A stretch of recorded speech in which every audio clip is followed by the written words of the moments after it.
मौजूदा साल यानी कि 2025 इंडियन आर्मी के लिए दुनिया भर में शर्मिंदगी और रुसवाई का साल बन गया है। खास तौर पे इंडियन एयरफोर्स एक ऐसी मशीनरी बन गई है जिसने इंडियन आर्मी का प्रोफेशनल इमेज दफन कर दिया है। इसी किस्म का आज एक और वाक़या हुआ है जब Dubai air show Indian air force के लिए एक बड़ी शर्मिंदगी का सामान बन गया।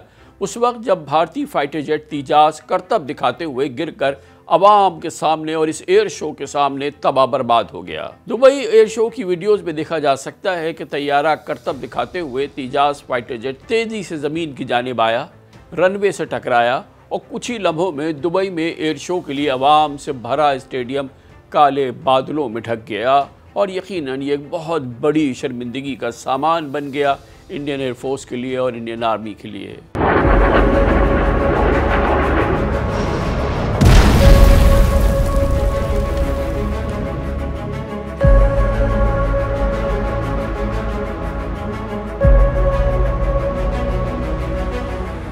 हादसे में पायलट हलाक हो गया। शायकीन जो पूरी दुनिया से इस दुबई एयर शो के लिए जमा थे वो खौफ के मारे भागने लगे और इंडियन एयरफोर्स के इस तैयारी की तबाही के बाद दुबई एयर शो को रोकना पड़ा।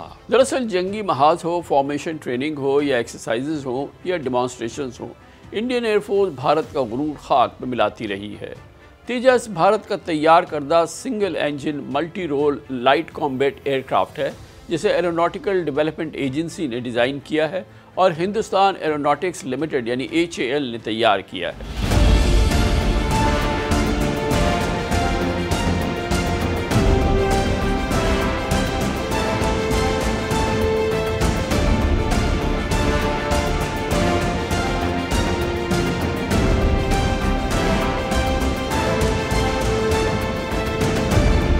खबरें थी कि इंडियन एयरफोर्स ने दुबई एयर शो में अपने बेहतरीन पायलट और बेहतरीन जेट्स भेजे थे, मगर दुनिया के लिए ये बात किसी ताज्जुब से कम नहीं थी जब 3 दिन पहले ही इसी दुबई एयर शो में इसी तेजास फाइटर जेट से ऑयल लीक होने की वीडियो वायरल हुई थी जो दुनिया भर के एविएशन माहिरीन में सेफ्टी प्रोटेक्शन की बहस और सोशल मीडिया पे आम लोगों के लिए एक मजाक बन चुकी थी। तेजस या फोर्थ जनरेशन जो है फाइटर एयरक्राफ्ट जो पूरी तरह से ये इंडिजिनसली मैन्युफैक्चर्ड एयरक्राफ्ट है तेजस। हमें अपने देश के वैज्ञानिकों के ऊपर, HAL के ऊपर, आडा एरोनॉटिकल डेवलपमेंट जो हमारी एजेंसी है इसने इसका डिजाइन बनाया है, मैं सबको कांग्रेचुलेट करना चाहता हूँ। आज तेजस की डिमांड दुनिया के दूसरे देशों से भी हो रही है और मैं समझता हूँ कि हम लोग अब इस स्थिति में भी पहुंच गए हैं कि दुनिया को भी हम फाइटर प्लेन्स और बहुत सारे आर्म्स और एमुनिशंस भी अब एक्सपोर्ट कर सकते हैं। परसों अमेरिकी कांग्रेस में जमा कराई गई रिपोर्ट में इस साल मई में भारत को पाकिस्तान के हाथों जंगी शिकस्त को इंडोर्स किया गया था और पूरी दुनिया ने इसे पढ़ा।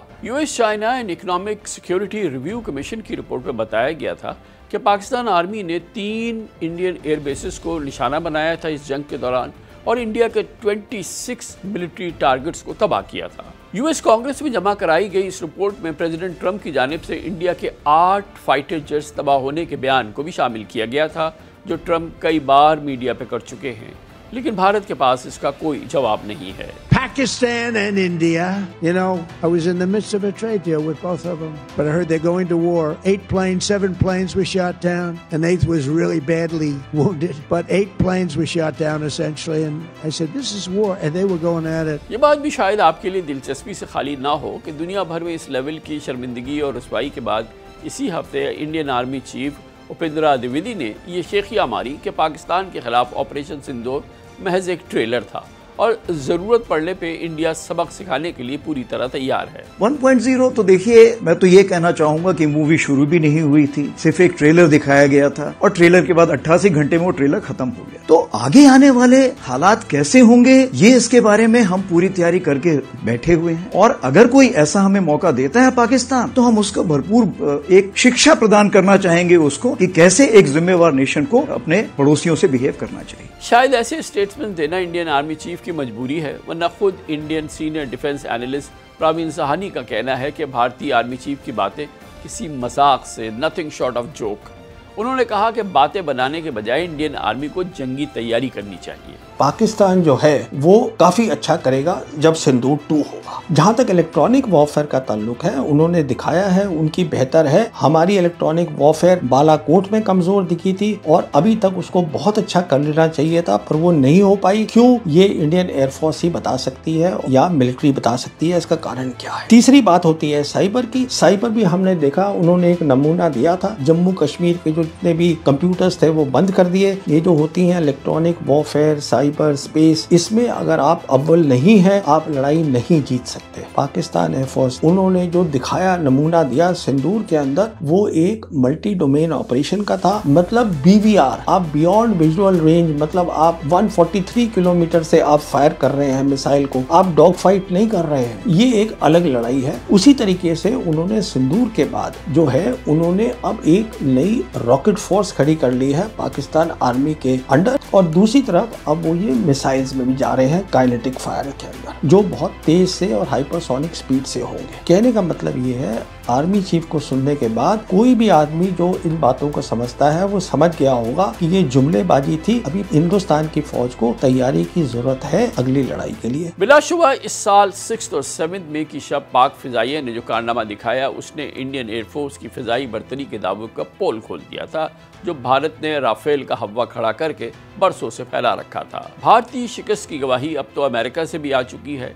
बीजेपी गवर्नमेंट, इंडियन एयरफोर्स, नई दिल्ली की डिप्लोमेसी और गोदी मीडिया सभी सवालात की बौछार में है। ऑपोजिशन लीडर राहुल गांधी कई बार कह चुके हैं कि मोदी ट्रंप को खरा जवाब क्यों नहीं देते। Donald Trump 29 times he said, 29 बार उन्होंने बोला कि भैया मैंने सीज फायर करवाया। अच्छा, अगर वो झूठ बोल रहे हैं तो अपने भाषण में यहाँ प्रधानमंत्री कह दें कि वो झूठ बोल रहे हैं। यहाँ पे अगर दम है तो यहाँ पे प्रधानमंत्री बोल दे कि ट्रंप झूठ बोल रहे हैं।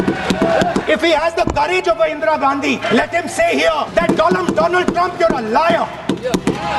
That you did not make a ceasefire. आने वाले वक्त में पाकिस्तान और इंडिया की जंग के एक एक लम्हे की तारीख जब हिस्टोरियन लिखेगा, वो तो लिखेगा, मगर असल बात यह है कि इंडियन एयरफोर्स का 2 दिन ग्राउंड रहना यकीनन भारतीय फौज की तारीखी रुसवाई थी। और अब हर 4 दिनों बाद वॉरफेयर प्लानिंग और बैटल स्ट्रेटजी और ऑपरेशनल फेजेस में भी भारत की पसपाई के राज खुल रहे हैं। आखिरकार मोदी गवर्नमेंट पर तनकीद का तांता क्यों ना बंधे, जब पाकिस्तान से मुंह की खाने के बाद इंडियन एयरफोर्स के सरबराह air chief marshal Amarpreet Singh ने अपनी नाकामी का बराह रास्त जिम्मेदार मोदी गवर्नमेंट को ठहराया था। और एक कॉन्फ्रेंस में उन्होंने शिकवा भी किया था कि भारत में कभी भी डिफेंस इक्विपमेंट के कॉन्ट्रैक्ट, प्रोक्योरमेंट और डिलीवरी वक्त पर नहीं हुई। We have to be now ready to be future ready. So that is the concern, that what is required today is required today. Timelines is a big issue. Not a single project that I can think of has been completed on time. So this is something where we have to look at. Why should we promise something which cannot be achieved? While signing the contract itself, some of times we are sure that it is not going to come up. But we just sign the contract. उसके बाद देखेंगे क्या करना है। हालिया दिनों में एक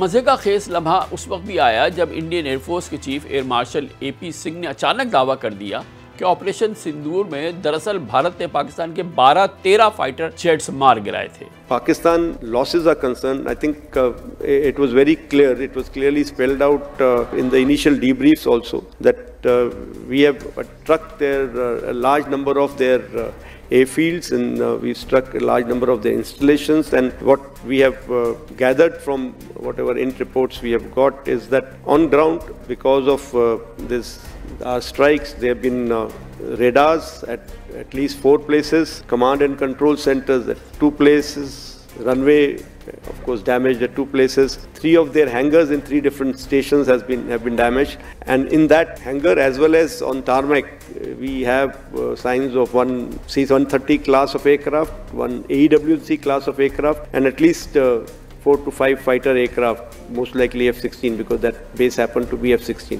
which would have been under maintenance that time. Along with that, one SAM system which has been destroyed. And so these are the strikes that, the destruction that has taken place on ground by our strikes. And as far as air defense part is concerned, we have clear evidence of one long-range strike which I talked about, more than 300 kilometers, which happens to be either an AEW&C or a SIGINT aircraft. Along with that, 5 fighters, high-tech fighters between F-16 and JF-17 class is what our system tells us. कुछ दिन पहले इन्हीं air marshal साहब ने यह दावा किया कि भारत ने पाकिस्तान के कम से कम 6 तैयारे गिराए थे। एयर मार्शल एपी सिंह की किस्से कहानियां ऐसी हैं कि खुद भारतीय एनालिस्ट भी हैरान परेशान हैं। मारूफ Indian defence analyst Pravin Sawhney का कहना है कि एयर चीफ के दावों को तस्लीम करना उनकी समझ से बाहर है। I find the Air Force Chief claim very hard to accept for the reason that I spoke with a Russian expert, a person who understands everything that there is to know about S-400.